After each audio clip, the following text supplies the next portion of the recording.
이번 시간에는 식후미생학, 지난 시간에 400 몇 페이지까지 했었냐 그러면 432페이지 일명 거기 보관 방법에서 물리적 보관 방법, 화학적 보관 방법, 그런 다음에 일명 미생물적 방법이 있었지요. 그래서 지난번 했단 말이에요. 지난 시간에는 우리가 431페이지 냉장고에 대한 거 뭐 건조냐 또는 탈수냐 이런 거 있고, 그 다음에 당장법은 몇 % 집어넣는다고 설탕을 50% 또는 이상, 그 다음에 염장법은 10% 또는 10% 이상이죠. 그런데 건조 탈수는 14 또는 15% 이하로 한다 이런 말까지 했었죠. 그럼 이번 시간에는 식품의 감별 방법을 볼 거예요. 첫 번째, 우유를 감별하는 것은 어떤 것이 좋은 것이고 어떤 것이 나쁜 우유고, 그런 다음에 어류는 어떤 것이 신선한 것이고 어떤 것이 일명 썩은 것인가 이런 거 볼 때, 이것은 우리가 어류는 실기 문제예요. 실기 문제고, 그 다음에 우유 같은 경우에는 원래 실기에 나다가 요즘은 필기도 나요. 그럼 이제 보시자고. 첫 번째, 우유는 침전물이 생기지 않아야 되죠. 그리고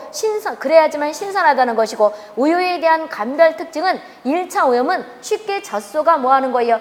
질병이 있다 그러면, 결핵이 있다 그러면 이것이 1차 오염이 되겠죠. 그 다음에 그럼 소한테서 오는 것이 1차가 되는 것이고, 2차 오염 같은 경우에는 예를 들어서 사람이 취급하다가 세균성 이질균을 우유에 넣었다, 그럼 감염될 수 있을 것이고, 그 다음에 장티푸스균을 넣었다, 그럼 오염될 수 있을 것이고, 그 다음에 뭐 토양이 들어갔다든지 그러면 옮겨질 수가 있다는 거죠. 이것이 2차 오염이 되는 것이고, 이렇게 나눈다는 거죠. 그럴 때 첫 번째 나번에 보게 되면 젖소병에서 유래됐다는 것은 대표적으로 어떤 질병 찾으라 그랬었어요? 공중보건하고 연결되는 거죠. 혈액이 있죠. 가장 먼저 찾는 것이 소가 많이 옮겨질 수 있는 우형결핵 해가지고 이때는 장결핵이 되는 거죠. 혈액이 있고, 그 다음에 우리가 사람이 걸리면 열이 펄펄 나고 동물이 걸리면 유산을 유발하는 파상열이 있고, 그 다음에 큐열이 있다 이런 것들이죠. 그렇게 해서 같이 중요시해 두시고요. 그런 다음에 취급할 때 외부에서 오염된다는 것이 아까 뭐 사람한테 균이 간다든지 토양에서 간다 이런 것들이라고 보시면 되고, 저온균들이 많다는 거지요. 그 다음에 우유의 성분에서 신선도를 구별하는 거를 이제 볼 거예요. 가번부터 4번까지 묶어서 줄치는 건 이제 중요시해야 되는 거예요. 이거는 필기 실기 다 나는 건데, 유지방, 지방이 일반적으로 3.7%인데 이제 우유에 어떤 것이 지방이, 요즘은 저지방 우유라는 것도 있죠. 그리고 칼슘 흡수한 거 이런 것도 있단 말이에요. 그래서 보통 한 3.7%인데 중요시해 두시고, 2.5에서 8.0까지 간다는 거죠. 그리고 우리가 보게 되면 산도는, pH는 우리 인간과 똑같아요. 6.6에서 한 6.8 정도가 된다. 우리 혈액의 pH가 얼마가 돼야 좋다? 7.3 정도가 됐다. 그런데 보통 사람들 같은 경우에는 7.3 정도가 되면 면역이 강한데, 그렇진 않고 한 6.8이나 6.7이죠. 그러니까 소의 그 우유나 우리 인간의 피나 같다고 생각하면 되는 거죠. 중요시해 두시고요. 비중 보세요. 비중은 1.03이에요. 그런데 이 비중은 우리가 뭘 하자는 거냐면, 우유를 물을 섞었는지, 물을 섞게 되면 비중이 어떻게 돼? 틀려지겠지요. 그래서 요거는 또 별도로 비중이 1.0이 중요시해 두는데, 물을 섞었는지 안 섞었는지가 가수 유무죠. 그러니까 가수 유무라는 게 가수 유무를 구별하는 거죠. 이걸 구분한다 이 소리죠. 이럴 때 비중을 보는 거예요. 별도로 나게 한단 말이에요. 그럼 우리가 보게 되면 여기서 우유 성분에는 유지방이 한 3.7%가 되는 것이고, 그 다음에 pH, 산도죠. 한 사람과 똑같이 6.6에서 6.8 정도 된다고 생각하면 되고, 그 다음 비중은 왜 보는 것이냐 이렇게 별도로 내게 돼요. 비중은 1.032가 되는데, 이것은 가수, 일명 물을 섞었는지 안 섞었는지 이걸 보자는 거죠. 그래서 보는 거죠. 그래서 우리가 우유에 물을 섞으면 맹물이 더 들어가는 거죠. 이렇게 볼 수가 있다는 거죠. 그런 다음에 어류 보세요. 어류는 신선한 어류가 있고, 신선도가 떨어졌다는 건 쉽게 말하면 부패되기 전 단계라 이렇게 생각하면 되겠지요. 이건 이제 실기 가서 나올 건데, 가번부터 4번까지 묶어서 반드시 줄치는 거 중요시해 두시고요. 첫 번째, 빛깔이 청정해야 되죠. 그럼 눈의 상태는 반짝반짝 광택이 나야 된다는 거죠. 그래서 우리가 이러자면 졸라 그러면 왜 눈동자가 이렇게 말해야 되나? 썩은 동태 눈깔 같은 이런 말 들어봤어요? 충청북도에서는 왜 바다가 없단 말이에요. 그래서 썩은 생선들이 많았었어요. 그래서 난 원래 생선이 빛이 안 나고 비린내가 나는 줄 알았는데, 신선한 건 비린내가 안 난다네. 그리고 생선들이 윤기가 나죠. 눈도 반짝반짝 한다는 거죠. 이렇게 해서 보시면 되고, 그래서 눈동자도 그 어류도 광택이 나고, 그 다음에 아가미가 선홍색이에요. 젓갈색이 아니고 무슨 색이라고요? 선홍색이죠. 선홍색 같이 중요시 입도 다물어져 있어야 되는 거예요? 벌리고 있어야 되는 거예요? 우리가 보게 되면 바보같이 잘 때 입 해벨레 벌리고 눈동자를 풀리고 이렇게 하죠. 그래서 이것이 다물어져 있어야 되고 그 다음에 탄력이 있어야 되는 거죠. 그 다음 비는 색깔은 광택이 있어야 되고 pH는 5.5 전후가 좋다. 우리가 보게 되면 쉽게 말하면 피부의 pH가 어떻게 돼요? 약산성이죠. 한 5.3 정도 된다고 얘기하지요. 혈액의 pH 같은 경우에는 그래서 우리가 태어나면 아기들 피부가 보들보들하지요. 그렇다가 이제 알칼리 비누를 쓰잖아요. 중성 비누를 쓰지만 이러다 보니까 늙고 이러면 조금 이제 이것이 pH가 올라가는 거예요. 그런데 이것도 어류도 5.5 정도가 좋다. 우리 피부랑 똑같다 생각하면 되는 거죠. 다음 거 중요시해 주시고 그런 다음에 맨 밑에 보게 되면 비중이 커서 가라앉는 거죠. 비중이 커서 가라앉는 것이 신선한 어류예요. 그럼 요거에 반대가 되는 것이 입이 벌려져 있다든지 항문이 벌려져 있다든지 비닐이 티미하게 누가 개가 뜯어먹던 것 같이 뚜벙뚜벙 뜯어진 거 있다든지 그런 것들이 또 아가미는 선홍색이 아니라든지 이런 것들은 다 뭐가 돼요? 썩기 일보 직전이다. 이렇게 생각하면 되겠죠. 신선도가 떨어지는 것은 가번부터 끝까지 묶어서 줄치는 거 중요시해 주시고 그 아가미 뚜껑은 회백색이고 아까 아가미는 어떻다 그래서 선홍색이죠. 근데 회백색이고 그 다음에 아가미가 또 열려있죠. 헤벨레 벌려져 있다 이 소리죠. 눈동자는 아까 우리가 광택이 나야 되는데 이것은 혼탁해요. 혼탁하다 이렇게 보시면 되겠고요. 그런 다음에 우리가 눈의 상태도 불투명하죠. 희미하다 이렇게 보시면 되겠고 항문이 열려있고 광택이 없고 그런 다음에 그저 그때 악취가 나요. 이따가 이제 어류에서 비린내가 나는 것은 트리메틸아민이다 이런 말 할 건데 우리가 비린내가 나는 것들은 썩기 직전이라고 생각하시면 되겠지요. 그래서 악취가 나고요. 그런 다음에 4번에 보게 되면 그저 그때 비중이 가벼워서 뜬다는 거죠. 같이 중요시 해두시고 그 다음에 탄력이 없죠. 이것이 어류의 신선도와 그 다음에 우리가 신선하지 않은 것을 구분하는 거죠. 묶어다 중요시 해두시고 그 다음에 육질이 변화되는 과정이 있죠. 가번에 보게 되면 우리가 생조지, 일명 pH가 7.3 정도라고 생각하면 돼요. 그러다가 우리가 죽고 나면 돼지나 소 이런 것들이 뻣뻣해지죠. 그래 뻣뻣해지는 걸 뭐라 그래요? 강직. 근데 사람이 뻣뻣해지면 경직됐다 이러잖아요. 근데 강직과 경직이 같은 말인데 소한테는 경직됐다 그러질 않죠. 일반적으로 강직됐다 그러고 사람은 놀래서 뻣뻣해지면 경직 현상이 일어난다 이러잖아요. 사람은 강직됐다 그러진 않지요. 그래서 강직과 경직은 같은 의미예요. 그랬을 때 동물한테는 강직됐다, 사후 그러니까 맨 첫 번에 생조직은 7.3 정도 돼요. 중성 정도 되죠. 그러다가 죽고 나면 이것이 뻣뻣해지죠. 뻣뻣해질 때는 산소가 안 들어간단 말이에요. 그러니까 젖산이 쌓이죠. 젖산이 쌓이다 보니까 pH가 어떻게 되는 거예요? 떨어지는 거죠. 그러니까 현기성 상태가 되다 보니까 산소가 안 들어가니까 젖산이 쌓일 거 아니에요. 그래서 일명 산소가 중정돼서 현기성이 되다 보니까 pH가 떨어지는 거죠. 약 5.5 정도까지 떨어지는 거죠. 이게 동물에 따라 틀린데 5.5 되는 것도 있고 5.6 되는 것도 있고 어떤 것은 5.4 되는 것도 있는데 보통은 5.5 정도 된다고 생각하면 되는 거죠. 산성이 됐다가 그런 다음에 부패가 되는 것이 아니고 그 중간에 뭐가 있어요? 강직이 해제되죠. 근데 이제 강직되는 거에는 소는 하루 정도가 이제 여기서 보게 되면 강직되는 시간이 소는 하루가 걸린다 그래요. 24시간. 근데 돼지는 반을 잘리면 12시간이죠. 12시간. 그 다음에 닭 같은 경우는 2시간. 이렇다 그래요. 그래서 강직이 되는 뻣뻣해지는 것은 동물에 따라 틀려요. 그러니까 소는 크니까 하루 정도 걸리고 돼지는 12시간이고 닭은 한 2시간 정도가 되면 강직된다 그래요. 그러다가 강직이 해지되죠.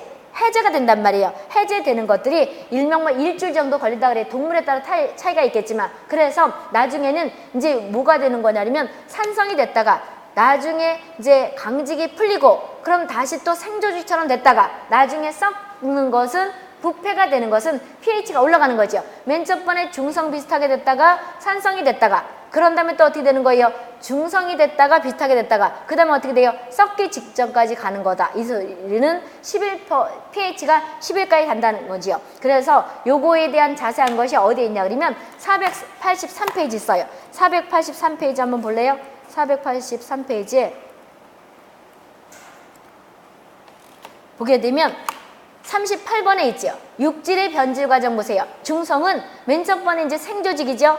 해서 있죠. 육질이 변화해서 중성일 때 pH가 7.3 정도 되고 사후 강직되죠. 강직되는 것은 동물 아까 소는 하루 종일 하루지요. 24시간. 그 다음에 돼지는 12시간. 닭은 한 2시간. 근데 보통 한 4, 5시간, 4시간 내 5시간 이렇게 하지요. 그런 다음에 생조직과 비슷하게 이제 강직이 풀린단 말이에요. 그러다가 부패가 될 때 이렇게 된다는 거죠. 그런데 이렇게 시험에 나는 것이 아니고 주로 시험은 어떻게 나는 것이냐 그러면 36번까지 나요. 36번처럼 나는 거예요. 사후 강직, 강직 해제, 자가소화, 부패 이렇게 된다는 거죠. 그래서 여기 있으니까 또 보시면 되겠고 433페이지로 와보세요. 그럼 중성에서 산성으로 됐다, 중성으로 됐다, 알카리가 된다는 거죠. 알카리는 pH가 11 정도 되게 되면 부패가 된다는 거죠. 그런데 이제 요거를 내는 것이 아니고 낙원처럼 내는 거예요. 어떤 어류나 이런 것들이 고기가 우리가 변화되는 과정에서는 사후강지, 순서 중요 표시해 두시고 사후강지, 강직해제, 그 다음에 자기소화 이꼴 자가소화 똑같은 거죠.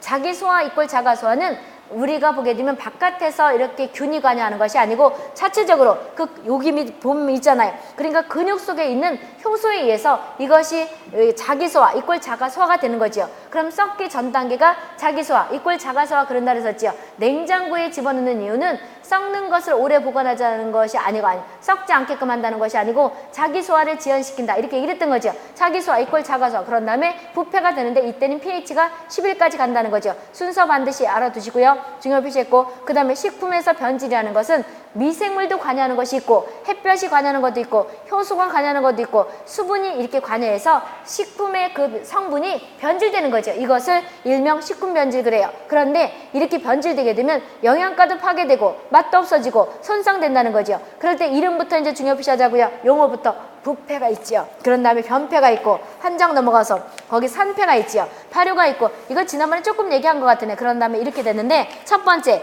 부패라든지 변패는 반드시 알아둬야 되는 거예요. 부패는 뭐가 변한 것이고 변패는 어떤 것이냐 그러면 부패는 미생물이 이해하고 중요 표시 단백질이 변한 거죠. 부패는 단백질이 변한 거예요. 어디에 의해서? 미생물에 의해서.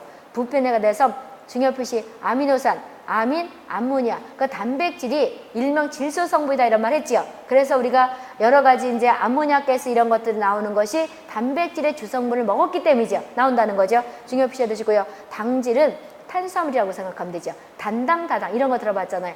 밥에도 씹으면 달짝지근한 것이 탄수화물이 있기 때문이죠. 그렇죠? 그런 다음에 그런데 단순당이라는 건 설탕이라든지 무슨 당 이런 것들이죠. 그러니까 물에 탁 불었을 때 꿀 같은 거 이런 것들 단순당이죠. 이런 것들을 너무 많이 먹으면 안 좋다 이런 말이에요. 그랬을 때 변패라는 것은 당질 이꼴 탄수화물 그래야 되죠. 당질과 지방이 미생물에 의해서 변했다는 거예요. 그런 다음에 한 장 넘어가서 보세요. 한 장 넘어가서 산패는 지방이 산화된 거죠. 지방 이꼴 유질이죠. 중요 표시 두시고 그런데 다음 줄 미생물이 의한 거예요? 아니에요. 미생물이 의한 거 아니에요. 그러면 어떤 거에서 된 것이냐? 산소에 의해서 된 거다. 근데 정확하게 산패는 우리가 기름 위에 튀긴 거 유지류가 일명 지방이 일명 산소에서 변질됐다 그러지만 정확하게는 미생물도 관여하죠. 햇볕도 관여. 그렇지만 시험 대비를 해서 우리가 산패라는 것은 미생물이 관여하지 않았다 그러지만 정확하게는 미생물도 관여하는 거예요. 근데 우리는 시험 대비로 일반적인 특징들을 얘기하는 거죠. 그럼 이렇게 하면 되는 거죠. 밑에 것도 보고 하자고요. 발효는 탄수화물이 산소가 없다는 건 혐기성이라는 거죠. 혐기성 상태에서 우리한테 유익하게 변한 것을 어떤 말을 쓰는 거예요? 발효라는 말을 쓰는 거죠. 그래서 이렇게 하면 돼요. 우리가 용어 뜻을 할 때 이걸 왜 켜놨어? 아까? 이게 저절로 켜졌어? 우리가 보게 되면 여지껏 아까부터 있었어 이거? 아까부터 있었어? 이거 이 그림?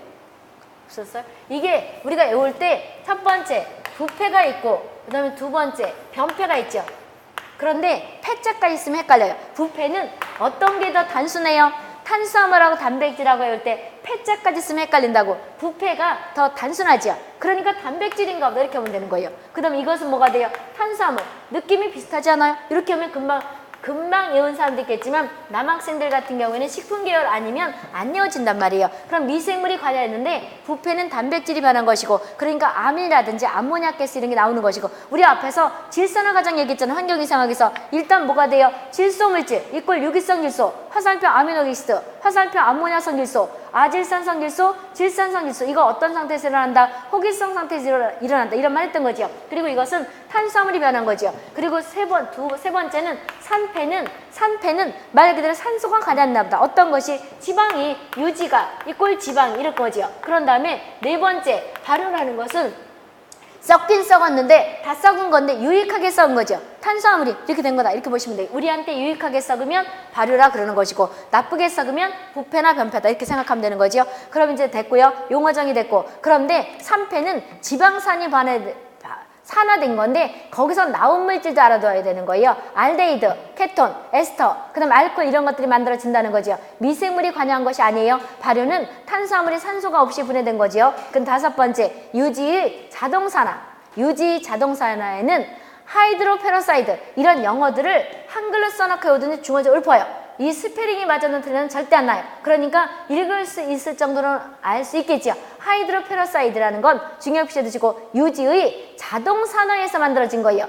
유지가 지방이죠. 유지의 자동산화에서 만들어진 생성물질이 하이드로페로사이드죠. 그런데 이것이 나쁜 작용을 해요. 다음 주 보세요. 식품에는 악영향을 주고 다음 주 우리가 섭취하게 되면 어떻게 독작용을 하는 거예요. 하이드로페로사이드는 뭐가 변질된 거예요? 거기서 보게 되면 유지 기름이죠. 자동산화에서 만들어진 것이 하이드로페로사이드인데 이것은 우리 몸에 들어오면 독작용을 한다는 거죠. 그러기 전에 우리 몸에 들어오기 전에 식품을 변질시키는 거죠. 아실 수 있겠죠? 중요 표시해 두시고 그런 다음에 유지 가공품 보존할 때는 어떻게 해야 되는 것이냐 그러면 비금속 성물질에 넣어서 실온에 보관한다는 거예요. 실온이라는 것이 몇 도를 뜻한다고 앞에서 얘기했어요. 우리가 환경위생하기 전에 그 앞에 부록에서 얘기했죠. 1 내지 몇 도가 된다고 1 내지 35도 1도 내지 35도가 실온이다.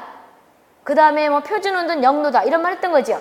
했잖아요. 그리고 뭐 상온은 15에서 25도다. 생각나요? 내가 여와서 써먹을 거니까 잘 기억해둬라 이런 말 했던 거죠. 그래서 실온이라는 건 지금 같은데 이렇게 둔대요. 그럼 이제 식품에서는 실온이라는 말이 많이 나올 거란 말이에요. 1도면 우리가 냉장고 같은 거니까 보관되잖아요. 그렇기도 하지만 지금같이 35도 되는 여기다가 식품 넣게 되면 금방 상할 수 있죠. 그렇게 된단 말이에요. 그 다음에 수분 활성치 보세요. 수분 활성치는 이꼴 수분량 그리게 돼요. AW 그랬죠. A는 워터 약자, 물이 약자죠. 액티베이터, 활동이죠. 쉽게 말하면 수분 활성치라는 것은 어떤 거냐 그러면 미생물이 이용할 수 있는 수분량이에요. 미생물이 이용할 수 있는 식품 중에서 미생물이 이용 가능한 수분을 뭐라 그래요? 수분 활성치 이꼴 AW 그래요. 그럼 잘 보세요. 우리 인간은 수분이 몇 %예요? 우리 인간과 모든 만물이 비슷해요. 그렇지. 한 70 또는 60 이렇죠. 60는 70이죠. 그런데 예를 들어 쌀 같은 것도 수분이 한 6, 70 되거든요. 6, 70 된단 말이에요. 이랬을 때는 미생물들이 잘 자라겠죠. 그래서 지난번에 몇 %로 건조하는 거예요? 세균을 없애기 위해서는 15% 이하로 줄이고 그 다음에 곰팡이를 없애기 위해서는 14% 이하로 줄이라는 거죠. 줄이라는 거잖아요. 그러면 6, 70 내지 이런 것들이 있는 그 상태에서 우리가 보게 되면 미생물들이 이용할 수 있는 그 수분이 AW, 워터 액티베이트다 이 소리예요. 그랬을 때 이것이 그러니까 쉽게 말하면 AW라는 건 미생물이 활용할 수 있는 수분량을 AW 그런다는 거죠. 그럼 보시자고 표시는 AW는 P 나누기 P0가 되는 거죠. 그럼 P라는 것은 보세요. 거기 이 계산이 나진 않아요. 그냥 볼 거예요. P는 밀폐 용기 내의 수증기압이죠. 수증기압 이꼴 증기압 똑같은 거예요. 수증기압 이꼴 증기압 똑같은 거라고. 그럼 수증기 이꼴 증기 똑같은 거다. 이렇게 보시면 돼요. 그랬을 때 용기 내에 수증기압 또는 증기압 똑같은 거고 수증기 이꼴 증기 똑같은 것이고 그 다음에 최대 증기압은 P0가 되는 거죠. 그럼 이게 이거랑 비슷하지 않아요? 이거 들어봤어요? 이거 앞에서 우리 쾌적습도 몇 %예요? 까마득한 옛날 같죠? 몇 %? 왜 대답을 안 하냐고 몇 %? 쾌적습도 환경위생학에서 지난번에도 50 그러더니 40 내지 70% 이랬잖아요. 이것은 무슨 습도예요? 상대 습도. 이꼴 뭐라 그래요? 우리가 상대 습도, 비교 습도 그랬죠. 누구하고 비교했다고? 포화습도에서. 포화습도 꽉 찬 거죠. 그 다음에 절대습도. 절대습도랑은 똑같은 조건에서 현재 내가 있는 습도예요. 그러니까 이게 쉽게 말하면 상대습도 이꼴 비교습도라는 건 예를 들어서 이 교실에 20, 30도에서 꽉 찬 습도가 있는데 현재는 얼마냐? 바꿔 말하면 이게 대기습도예요. 대기습도라고. 그럼 이것도 똑같죠? 식품의 습도예요. 지금 뭐라 했냐면 AW가 요거랑 같은 개념이잖아요. 요게 같은 개념이죠. 그랬을 때 우리가 상대습도를 지난번에 우리가 환경위생에서 했던 것이고 지금 여기 AW라는 것이 이거잖아요. 여기 보게 되면 꽉 찼다는 거죠. 요거랑 비슷하잖아요. 포화습도. 지금 뭐라 그랬었냐면 여기 뭐라고 돼 있어요? 여기 최대 수증기래요. 최대 수증기 이꼴 증기 똑같은 거잖아요. 최대 수증기. 그런 다음에 용기 내에서 그 상태 용기 내에서 이 뜻이죠. 용기 내에서 수증기 이 소리잖아요. 외울 건 없지만 그렇게 된다는 거죠. 그래서 연관되는 거예요. 그렇게 보시면 되겠고. 그랬는데 그것이 중요한 것이 아니고 공식은 몰라도 돼요. 밑에 거 일반 세균과 효모와 곰팡이가 있죠. 그럼 요것들이 좋아하는 쾌적 습도는, 그러니까 쉽게 말하면 미생물이 이용할 수 있는 것은 어떤 거냐면 세균은 0.96 중요 표시, 효모는 0.88, 곰팡이는 0.81이에요. 그래서 내가 앞에서 그랬을 거예요. 우리가 보게 되면 지난번에 14% 이하로 한다는 건 곰팡이가 일명 안 자랄 수 있는 것이고 15는 세균이다. 그래서 내가 세균이 정수기에서 발견됐다 이런 말 하냐, 곰팡이가 발견되냐 그랬을 때 물었던 것이 일명 정수기라는 건 습한 곳이죠. 습한 곳에서 더 잘 자라는 것이 세균이다 이런 말 했던 거잖아요. 그럼 이제 중요 표시에 두는데 이것이 미생물을 그러면 세균이 잘 자라려 그러면 0.96인데 이것보다 낮게 해야 되겠죠. 낮게 해야 된단 말이에요. 그리고 효모는 0.88이니까 이거보다 낮아야 되겠죠. 곰팡이는 0.81이고 그러면 이런 미생물들을 모두 안 자라게 하려고 그러면 어떻게 해야 되는 것이냐. 수분 함량은 거기 보게 되면 어떻게 되는 것이냐. 15% 이꼴 14%. 그런 다음에 AW는 어떻게 되는 거냐면 0.6이죠. 0.6이란 말이에요. 수분 함량은 15% 이꼴 14% 이하를 줄여야 되는 것이고, 그러니까 시쿰에서 아까 시쿰에 이게 쌀이에요. 쌀 아래 쌀이 있죠. 쌀 알죠? 쌀에는 수분이 몇 % 이상 있다 그랬었어요. 60 내지 70이에요. 우리 몸과 같다고 치면 돼요.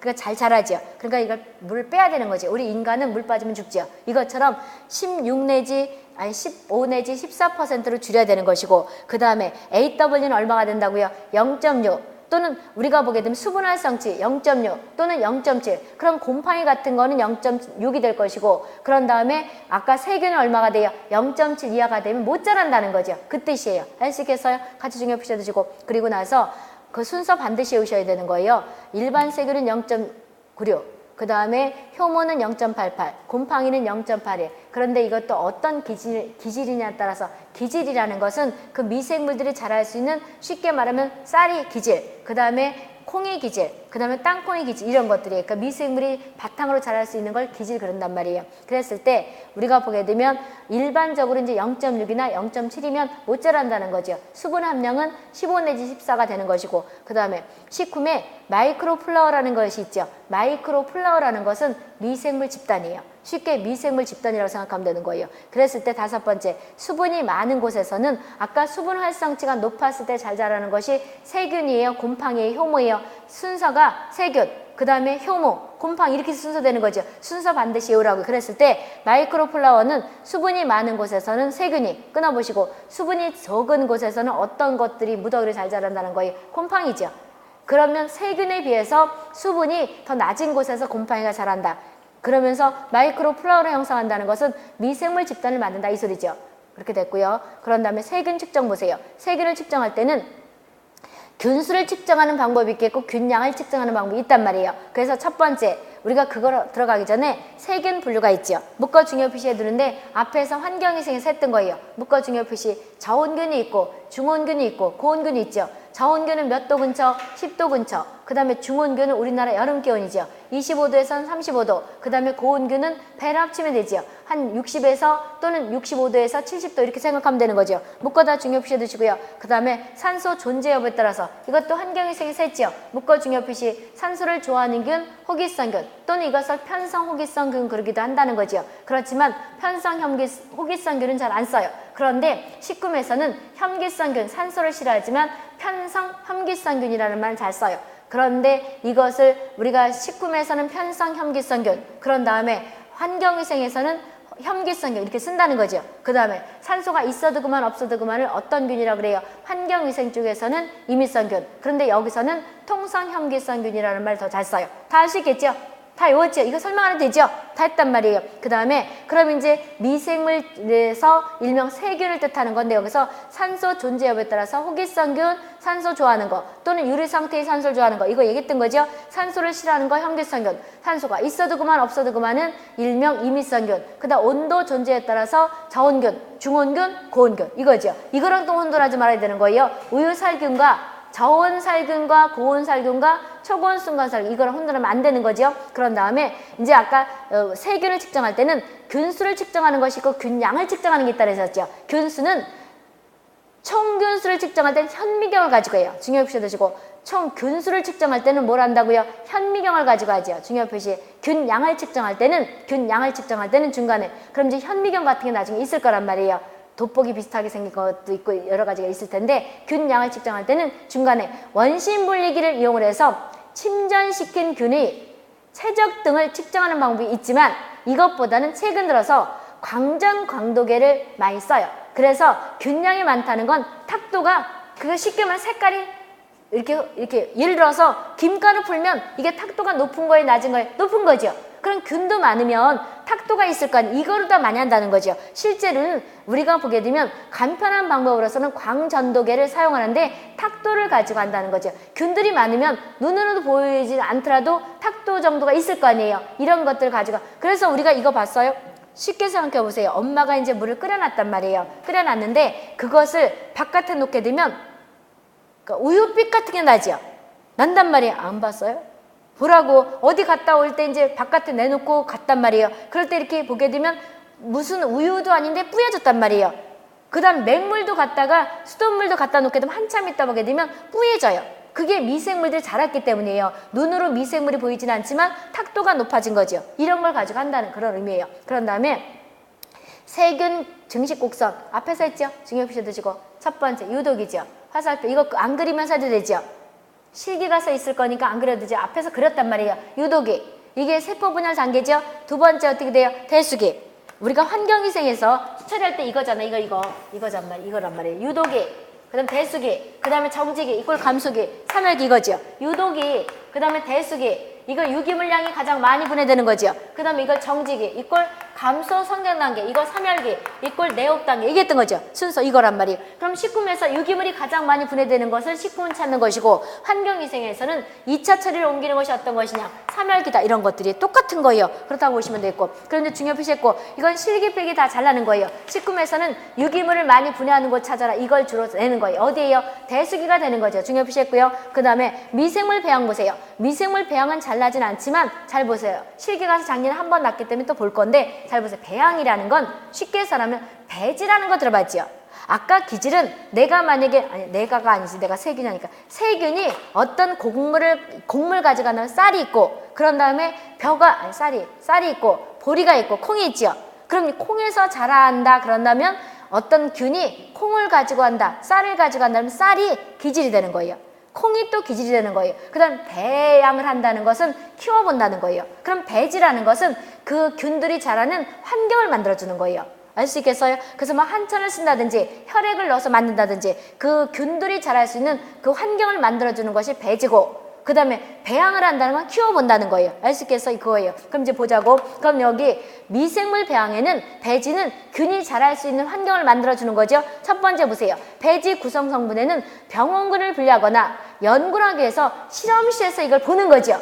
실험실에서 보는 거란 말이에요. 균을 증식해 할 때 그 세균이 증식할 수 있는 배지를 가지고 적당한 환경에서 배양을 하는 거예요. 한마디로 말하면 배지라는 건 쉽게 균이 자랄 수 있는 환경을 만들어주는 거다. 이 소리죠. 근데 거기 여러 가지가 있잖아요. 탄소원 있고 질소, 당류도 있고 뭐 혈액도 넣고 한천도 있고 있는데 열 것도 없어요. 이거 안 난단 말이에요. 이런 게 있다는 거죠. 배지라는 말이 이제 그런 말이라는 것이 있다는 걸 알아두시고 그 다음 배지의 종류에는 작년에 이걸 안 했는데 우리가 뒤에 실기가서 하나가 났던 게 있어가지고 이제 보는 건데 우리가 실기에서 거기 고형 배지가 하나 있었거든요. 그래서 이걸 보는데 첫 번째 형상에 따라서 분류하고요. 조성에 따라서 분류하고 목적에 따라서 분류하죠. 형상에 따라서 분류할 때는 액체 배지가 있고 액체니까 액체 배지일 것이고 고체니까 고체 배지일 것이고 그냥 줄치는 거 하나씩 보세요. 읽어볼 것도 없고 조성에 따라서 천연 배지가 있을 것이고 천연 물질을 가지고 한 것이 천연 배지고 합성 물질을 가지고 한 것이 합성 배지겠죠. 목적에 따라서 균을 증식하기 위해서 보는 것을 증균 배지 그 다음에 선별하기 위해서 보는 것이 선택 감별 배지 이런단 말이에요. 그 다음 한 장 넘겨가서 보세요. 한 장 넘겨가서 감별하기 위해서 하는 것이 이꼴 확인 배지. 그리도 하죠. 확인하기 위해서 또는 감별하기 위해서 하는 것이 확인 배지다. 밑에 것도 볼 것도 없다고 이렇게 보시면 되겠고요. 작년에 이거 안 봤어요.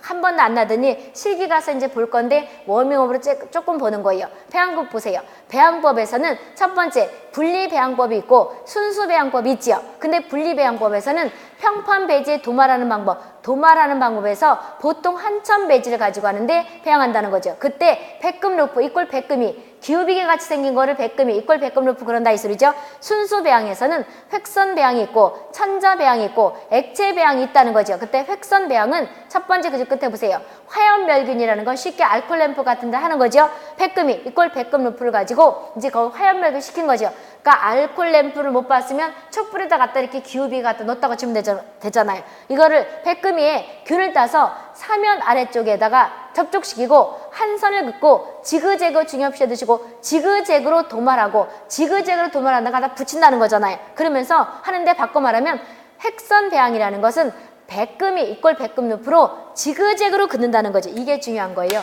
그럼 이제 이건 실기 문제예요. 지그재그로 하는 것이 어디가 있는 것이냐 그러면 여기 있네. 이거죠.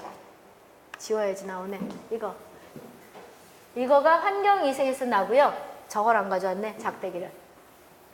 이거죠. 여기다 고정하고 지그재그 이거잖아. 이거예요. 그럼 이제 이거가 한 것이 이렇게 됐는데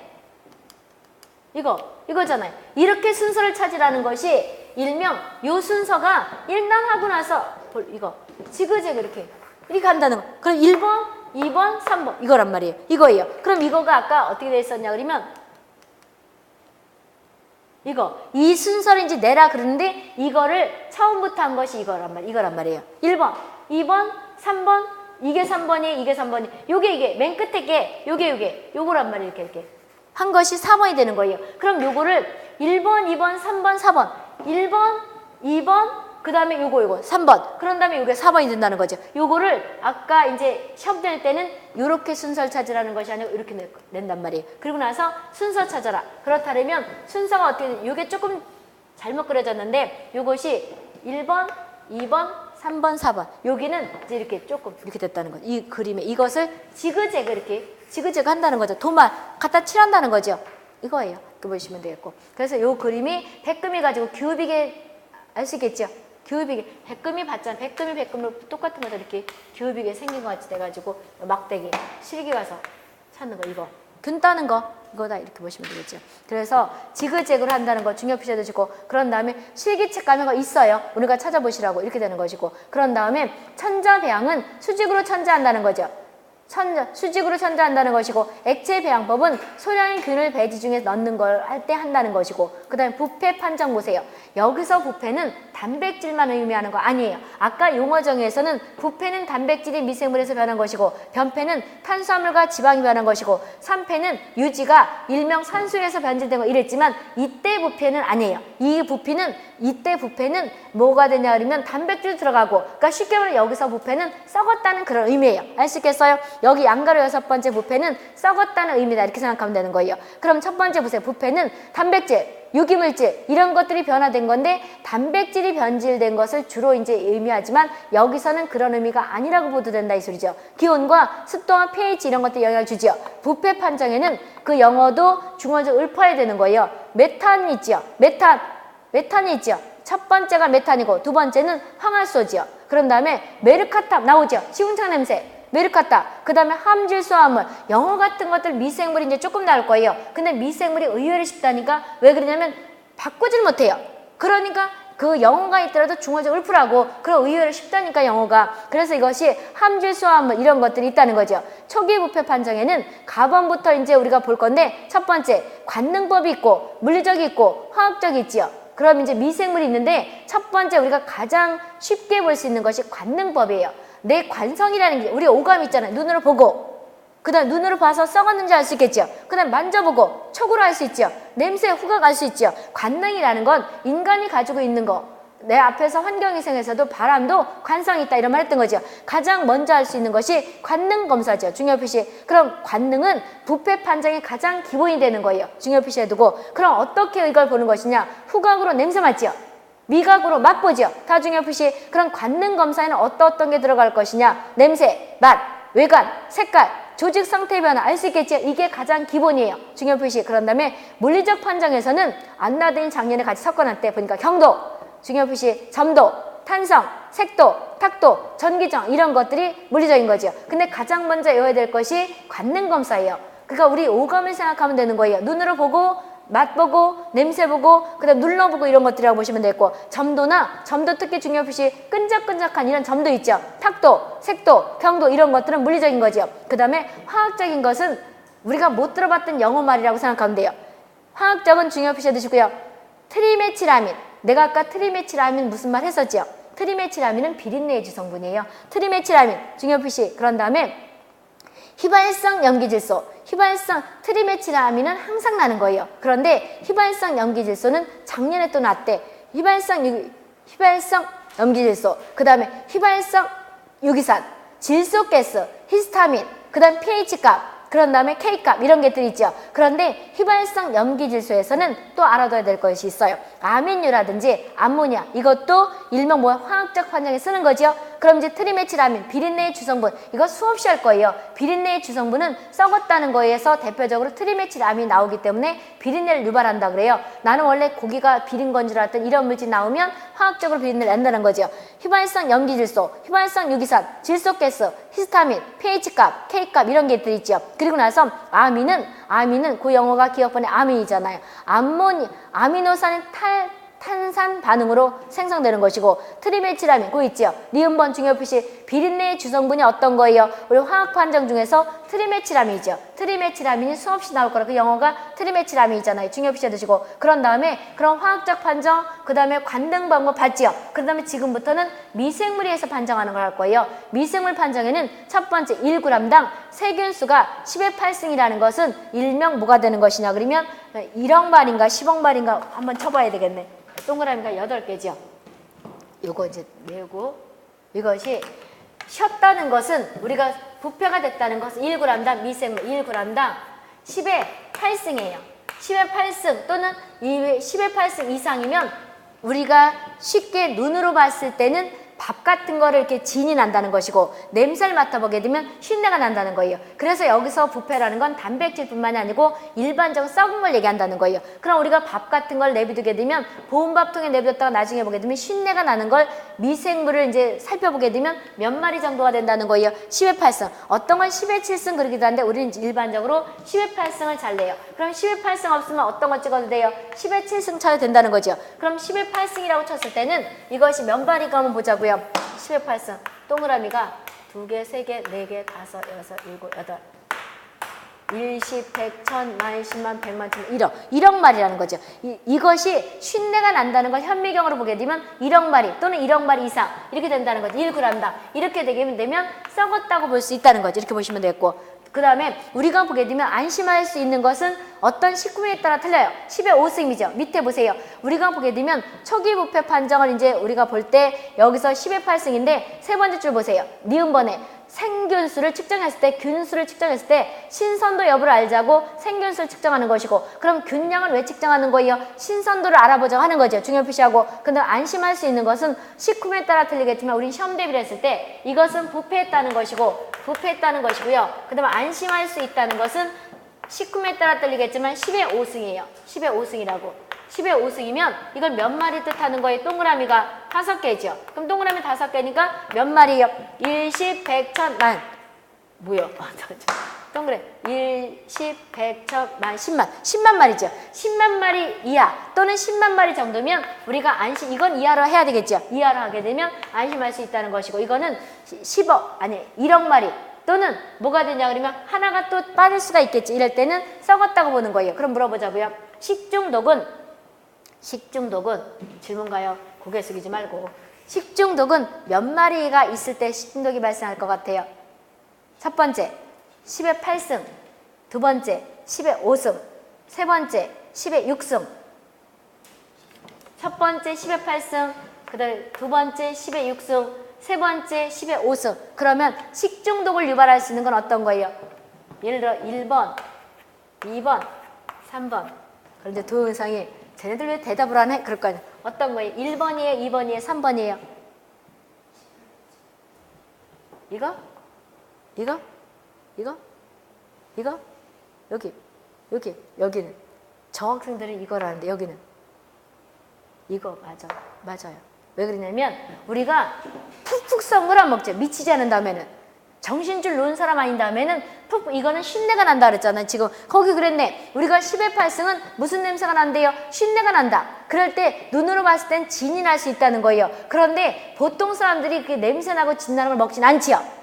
미친 사람 아닌 다음에 그러니까 이거를 먹진 않는단 말이에요. 식중독이라는 건 너도 모르고 나도 모르고 이렇게 긴가민가한 거 먹을 때 걸린다는 거죠. 따라서 안심할 수 있는 것은 우리가 보게 되면 신선한 것이라는 것이고 이건 썩었다는 건데 안심할 수 있다는 건 신선하다는 거예요. 그런데 이것은 1g당 10의 5승 바꿔 말하면 100만 마리라는 것은 미심쩍단 말이에요. 그 식중독을 발생할 수 있는 것은 10의 6승 이상인 거예요. 그러니까 너도 모르고 나도 모르고 이런 걸 먹었을 때 걸린다는 거죠. 따라서 보자고요. 이런 말이 나올 거예요. 식중독에서 살모넬라 식중독, 그 다음에 뭐 보트름 식중독 이런 거 할 때 균량이 많아야 된다는 거 그거예요. 우리가 공중보건학에서는 세균성 이질균이 몇 마리가 들어가도 된다고 10마리가 들어가도 된다 이랬었죠. 근데 식중독은 몇 마리가 들어가야 되는 거예요. 100만 마리가 ppm 단위잖아요. 100만 마리가 들어가야 된다는 거죠. 그래서 일명 식중독을 유발하는 것은 소화기, 이때 소화기는 장티푸스, 파라티푸스 이런 것과 비교했을 때 균량이 많아야 된다는 것이 그런 의미예요. 알 수 있겠죠? 그런데 이것이 이제 첨자가 풀리면 이렇게 돌고 있죠. 이렇게. 이거 아니에요. 10의 6승이에요. 알 수 있겠죠? 보자고.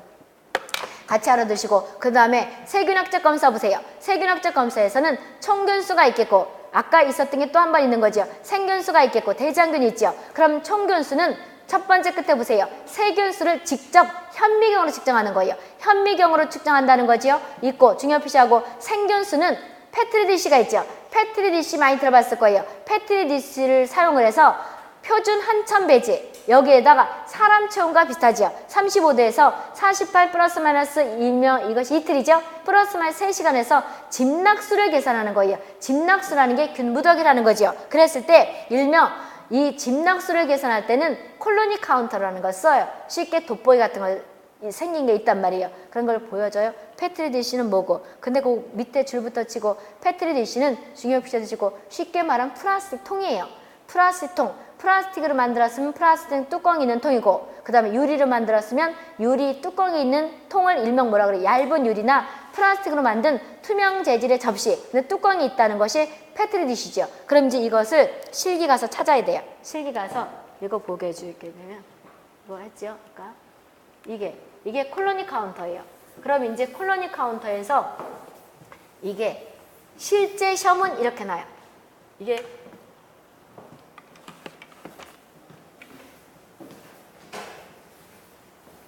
실제 시험은 이렇게 나는데 이미지화해서 나는 건데 이거는 내가 사진을 찍어 놓은 거예요. 학교에 있는 거. 학교인데 이렇게 실제 사진이 이렇게 나와요. 근데 이제 이러면 도대체 저게 뭐야? 그럴 수 있으니까 요거가 일명 뭐가 되냐? 이미지화한 거예요. 무슨 돋보기 같지 않아요? 이랬을 때 이것은 뭐 하는 거래요? 생균수 측정하는 거예요. 생균수 측정할 때는 콜로니 카운터를 가지고 한다는 거죠. 그럼 이렇게 쓰게 돼요. 지금 여기 생균수 측정한다 그랬죠? 그랬을 때 거기 배양 보세요. 30 내지 300개 집락을 한다. 이것은 실기 가서 다 할 것이고 그럴 때 콜로니 카운터를 쓴다는 거예요. 그럼 이 그림을 주어지고 이것은 뭐 할 때 쓰는 것이냐 그러면 콜로니 카운터 또는 뭐가 되는 거냐 그러면 생균수 측정한다. 이 뜻이죠. 그거 실기 가서 볼 것이고 오늘 가서 심시하면 한번 환경위생 끝났으니까 실기를 한번 뒤적뒤적 해보세요. 그럼 쉽게 아마 다음 주쯤 실기가 들어갈 거예요. 알 수 있단 말이에요. 이게 콜로니 카운터죠. 콜로니 카운터 실제 그림이고 사진이고 이것은 이미지한 거예요. 혀면에 아마 이렇게 날 거예요. 이미지한 거 됐고 그런 다음에 페트리디시 볼까요? 넘겨도 되죠? 본인들 그러니까 실기책에 앞에는 흑백으로 됐는데 칼라랑 똑같아. 뒤에 거 이거 한 거예요. 뒤에 가면 이렇게 다 됐단 말이에요. 그런데 콜로니 카운터라는 것은 지금 뭐냐 그러면 이 생균수 측정하는 것이고 그 다음에 페트리디시 이거 쉽게 말하면 실제 사진이 이래요. 그러니까 접시예요. 접시인데 우리가 화장품 그릇 같은 거 아니면 연고 있잖아요. 연고 있죠. 쉽게 말하면 요거가 이제 이렇게 된 것이고 요거는 뚜껑이에요. 그럼 요건 실제 찍어보면 이거예요. 접시란 말이에요. 그러니까 유리로 만들 수도 있고 플라스틱으로 만들 수가 있죠. 뚜껑이 있는 접시라고 생각하면 이것을 페트리디시예요. 페트리디시다 이렇게 해서 생각하면 되고 그래서 페트리디시는 뭐 할 때 쓰는 것이냐 이걸 주어지고 나서 이거는 사진이니까 저게 도대체 뭐야? 이럴 거 아니에요. 실제 찍으면 이렇게 보여요. 그런데 이걸 입체에 와서 이미지하면 이거예요. 이거 나오면 뭐가 되는 것이냐? 이것은 페트리디시예요. 실계에서. 안 씻겠어요? 중요시. 그래서 페트리디시는 우리가 뚜껑이 있는 요게 뚜껑이고 요게 뚜껑이고 요거를 지금 찍어 놓은 것이 요거예요. 요거라고. 이거란 말이에요. 그래서 이것이 플라스틱으로 만들 수도 있고 유리로 만들 수가 있는 거지요. 그렇게 보시면 되겠고. 본인들 책 보게 되면 앞에는 흑백으로 됐고 뒤에는 그 모의고사가 기출문제잖아요. 그래서 그 실기는 기출문제 쭉쭉 풀어보면 다 풀려요. 이렇게 된다는 거죠. 페트리디시 있고 중요피자 드시고 그런 다음에 대장균 보세요. 페트리디시는 미생물 실험에 쓰이는 거죠. 대장균은 그라 음성, 환경위생에서 했지요. 그라 음성이라는 것은 알코올을 가지고 색을 들였을 때 색이 빠져나가는 것이 음성이고 그 다음에 색이 있는 것이 양성이다. 이런 말 했던 거죠. 음성균이고 간균 중에서도 단간균이 되는 거죠. 중요표시. 그 다음에 젖당, 이꼴 유당이죠. 그래서 락토즈 뭐 이런 말 쓰는 것이 젖당. 이거죠. 유당, 분해해서 산과 가스를 뿜어요. 그럼 실기 가면 이렇게 또 한단 말이에요. 요것이 이제 대장균 할 때 여기서 보게 되면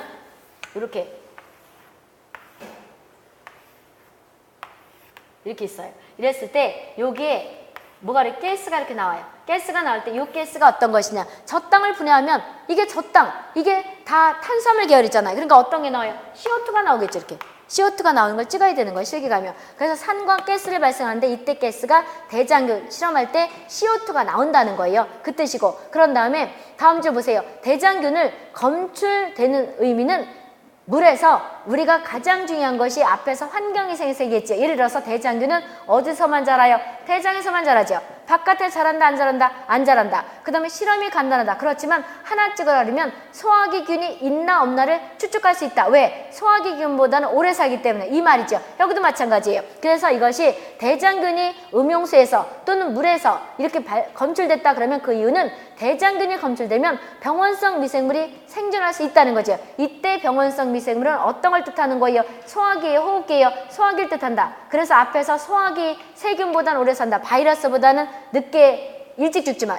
그렇다 얘기했던 거죠. 중요한 표시해 두시고 그 다음에 대장균 실험에서는 정성 실험과 정량 실험이 있어요. 근데 정성 실험밖에 안 나요. 시험 문제는. 그럼 정성 시험 있고 한 장 넘어가면 정량 시험이 있지요. 근데 정성 시험에서는 리음번 해보세요. 추정 시험, 확정 시험, 완전 시험이 있죠. 정성 시험에는 어떤 게 있다고요? 추정 시험, 확정 시험, 완전 시험이 있고 중요한 표시해 두시고 그리고 나서 이 순서도 반드시 외워야 되는데 실기, 필기 다 나고 그 다음 환경위생에서도 이게 날 수 있어요. 추정하고 그 다음에 확정하고 완전한 거다 이렇게 생각하면 되죠. 그런데 추정 시험에서 쓰는 배지와 확정 시험 배지와 완전 시험 배지가 틀려요. 근데 우리는 항상 추정 시험에서만 배지가 나요. 그럼 추정 시험 배지는 LB라는 것이 LB, 락토즈, 젖당이지요. 그래서 LB 배지 그러기도 하고 젖당 배지, 이꼴 젖당이라는 것이 유당 배지죠. 유당부 이온 배지 또는 젖당 배지 똑같은 말이에요. 중요 표시해 주시고요. LB 배지라는 건 이꼴 젖당 배지, 유당 배지. 이거가 우리 체온과 비슷한 35 내지 37도에서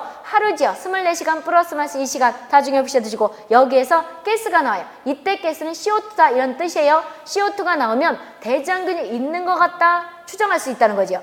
그럼 일단 추정 시험에서는 LB 배지를 쓰는데 24시간 플러스 마이너스 2시간 한 다음에 체온과 비슷하게 하는 거죠. 왜? 대장균은 우리 대장이 자란 거잖아요. 그래서 가스가 나오면 아 이것이 대장균이 있다가 아니고 있는 것 같다. 그럼 다음 단계로 간다는 거죠. 추정 시험에서 확정 시험으로 가는 거죠. 확정 시험에서는 어떤 배지가 중요한 것이냐. 일단 앞부터 줄쳐보고요.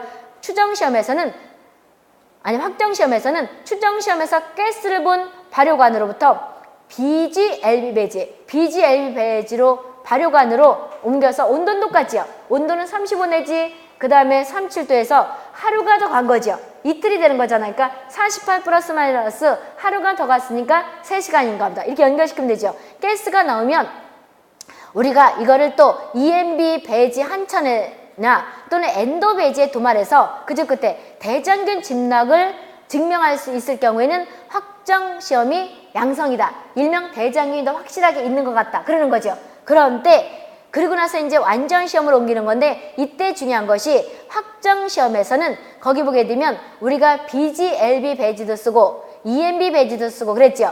EMB 배지가 잘 나는 거예요. 우리가 BGLB 발효관이 있고 여기 보게 되면 EMB 배지가 있고 그 다음에 있는데 여기서 EMB 배지, 엔도 배지도 있고 이렇게 있었는데 EMB 배지에서 청동 색깔 중요 표시해 주시고 EMB 배지에서 금속 광택의 청동색이라는 게 아직 군청색이죠. 그러니까 청색은 청색인데 검은 청색 같은 거죠.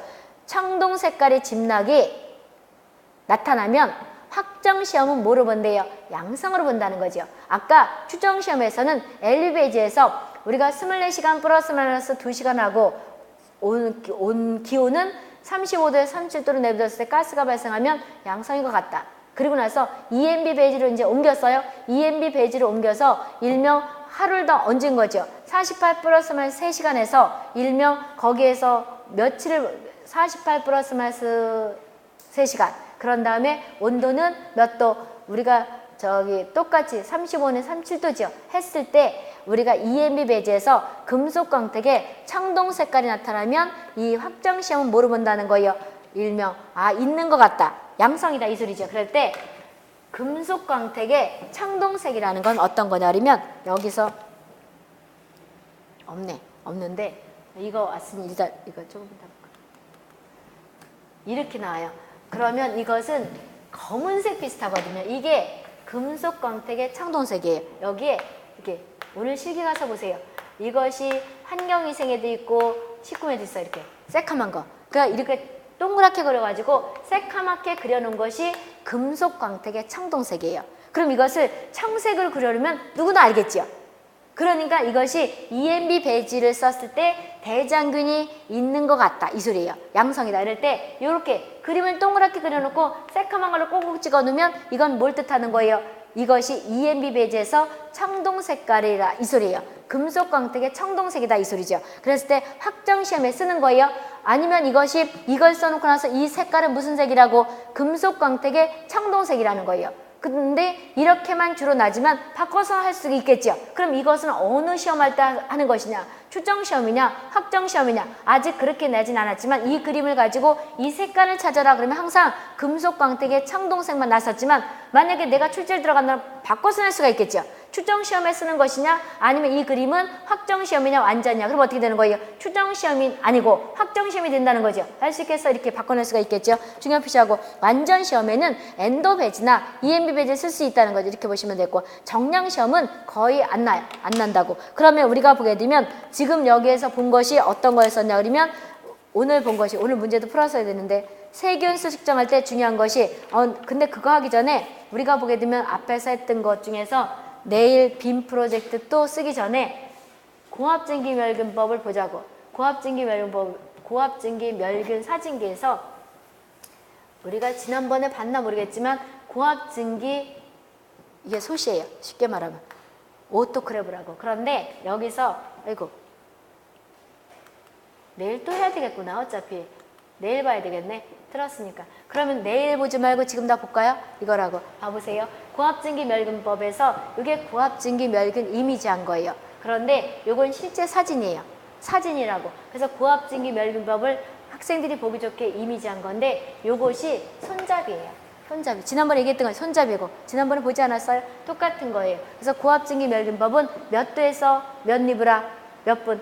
121도에서 15리브라 20분이죠. 이게 어디 있었냐 그러면 한 장 넘어가서 보세요. 440페이지 보게 되면 고압증기 멸균법 아까 환경위생에서 했던 거죠. B번에 고압증기 멸균법은 121도에서 15리브라 몇 분간 한다고요? 20분간 한다는 거죠. 알 수 있겠어요? 이렇게 보시면 되고 그런 다음에 우리가 또 보세요. 여기에 어디에 있는 것이냐 그러면 요거 이제 지나고 요거 나중에 안 보여줄 거예요. 나중에 실기할 때 이제 하고 그러면 이제 여기서 본인들이 이제 책에다 체크해야 되거든요. 고압증기 멸균법 봤죠? 그런 다음에 요거는 내가 아마 지난번에 어서 하면서 그려봤을 거예요. 이거 뭐예요? 이거 뭐 할 때 할 것 같아요? 이거 지난번에 이거 어서 한 번에 설명하지 않았어요? 이거지요. 가열 온도와 가열 시간이에요. 그럼 우유는 뭐가 있었냐 그러면 파스텔러치라는 사람이 우유를 맨 첫 번에 저온살균 한 거지요. 그래서 그 사람 이름을 딴 것이 파스텔 우유라는 것이 저온살균 온도라는 거예요. 그랬을 때 학교에 들어봤을 거 아니에요. 내가 이런 그림 그렸지. 이런 그림 그렸던 거잖아요. 예를 들어서 이런 그림 아까 나 지난번에 여기다 그렸던 것 같은데 이것이 있고 이거 맨 첫날 어서 하지 않았어요? 이것은 무슨 선이에요? 이거 잘 알아둬야 돼. 이거 무슨 선이에요? 혈액균을 죽이는 거 우유 살균 온도를 보는 거란 말이에요. 우유를 많이 끓이면 가열하게 되면 우유가 응고가 되죠. 그러니까 두부같이 될 거야, 순두부같이 될 거 아니에요. 그러면 우유에 안 돼, 안 되는 거죠. 그러니까 이거란 말이에요. 그래서 이것이 결핵균이 죽는 사멸선이에요. 이거 반드시 알아둬야 되는데 결핵균이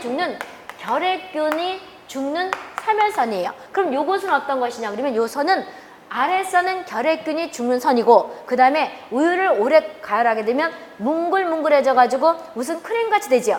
아니면 요플레같이 되죠. 아니면 순두부같이 되잖아요. 그러면 크림이 뭉쳐지면 돼요? 안 돼요? 안 되죠. 그래서 이것은 크림 형성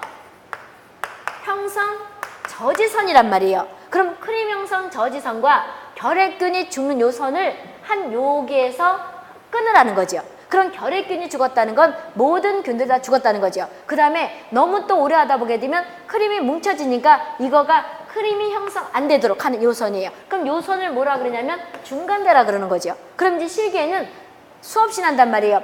중간대는 뭐와 뭐를 본 것이냐? 가열 온도와 가열 시간을 본 것이고 그런 다음에 요 중간대에서 요 밑에 선은 뭘 뜻하는 것이냐? 결핵이 죽는 선, 결핵이 사멸하는 선. 위에 선은 뭐가 되는 거예요? 크림이 형성이 되는 것을 저지하는 선. 그럼 요 중간 것이 중간대. 이거죠. 그래서 그 우유에서 몇 페이지냐 그러면 441페이지에서 내가 크림 형성 저지선을 그릴 건데 미리 봤어요. 빔도 설치하고 왔다 갔다 하기 그래서 하시겠어요? 그럼 이제 필기에서 그림은 다 봤단 말이에요. 뒤에 아마 없을걸요? 더 있나 한번 보자. 없어요. 없었단 말이에요. 끝이라네. 그럼 이제 실기 가서는 본인들이 이런 것들 내가 대충 보여줬으니까 거기다 체크하면서 해야 되는데 이건 수없이 나요. 이 중간대는 뭐와 관계 있는 것이냐? 가열 온도와 가열 시간. 본인들이 체크해야 된다고. 그런 다음에 우유를 소독할 때는 어디를 끊느냐? 중간대다. 이 그림 지어주고. 그런 다음에 화살표 아래 것은 결핵이 죽는 선. 그런 다음에 화살표 위는 크림이 형성되는 저지선. 이거란 말이에요. 할 수 있겠어요? 그건 된다고. 그러면 오늘은 어디까지 했냐 그러면 저기 몇 페이지? 아까 몇 페이지까지 했었죠? 그림 안 보여줬으니까 오늘은 어디로 끝나는 것이냐 그러면 438페이지 기구의 소독 있죠? 소독전. 그러면 438페이지 정량 시험은 안 나니까 요거는 이제 볼 거 없고 아까 중요한 것이 EMB 배지는 무슨 색깔이에요? 금속 광택의 청동색이에요. 반드시 오시고 이렇게 해서 보시면 되겠고 문제는 내일 풀도록 하겠습니다. 그런데 본인들은 오늘까지 좀 풀어가지고 오세요. 내일 다 볼 거니까 고생하셨고 그러면 오늘은 이것으로 마치도록 하겠습니다.